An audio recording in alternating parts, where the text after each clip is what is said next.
আজ 15ই আগস্ট, ৭৮তম স্বাধীনতা দিবস। কিন্তু আমরা সত্যি কি স্বাধীন? আপনারা ভাবছেন কেন বলছি কথাগুলো। আপনারা নিশ্চয়ই জানেন কিছুদিন আগে ঘটে যাওয়া আরজি করার একটি ঘটনা। তো যেখানে আমরা সবাই মিলে হই হুল্লোড় করে 15ই আগস্ট পালন করছি, সেখানে একটা পরিবার চোখের জলে ভেসে যাচ্ছে।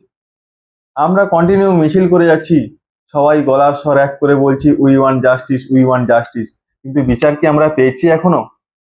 পাবো বলে কি মনে হয়? পাবো কি করে?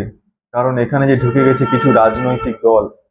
আমি রাজনৈতিক দলটাকে ছোট করছি না, রাজনৈতিক দলের সঙ্গে জড়িত কিছু ছেঁচড়া মানুষদের কথা বলছি।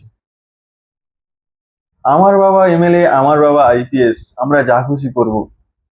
আমরা সমাজে যা খুশি করে বেড়াবো, রেপ, খুন, ধর্ষণ সবকিছু করে বেড়াবো, কিন্তু আমাদের কেউ কিছু করতে পারবে না। কারণ আমার বাবা তো এমএলএ, আমার বাবা তো আইপিএস। এই করেই তো দেশ চলছে, সমাজ চলছে। আপনারাও ভাবুন, আপনাদের বাড়িতেও পরিবার আছে, আপনাদের বাড়িতেও মা, বোন, দিদি সবাই আছেন। তো আপনাদের বাড়ির মহিলাদের সঙ্গে যদি এমন ঘটে, তো আপনারা কি করবেন? পারবেন সহ্য করতে?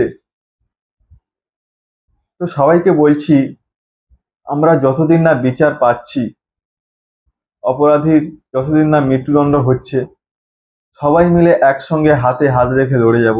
সবাই গলার স্বর এক করে বলে যাব we want justice, we want justice. কারণ আমরা এই প্রতিবাদ যদি এখানে বন্ধ করে দেই, তো কাল আমাদের বাড়ির মেয়েদের, ভাই, বোনদের সঙ্গে একই ঘটনা ঘটতে পারে।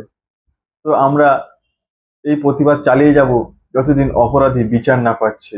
সবাই একসঙ্গে গলার স্বর মিলে হাতে হাত রেখে বলে যাব we want justice, we want justice. বিচার আমরা চাই।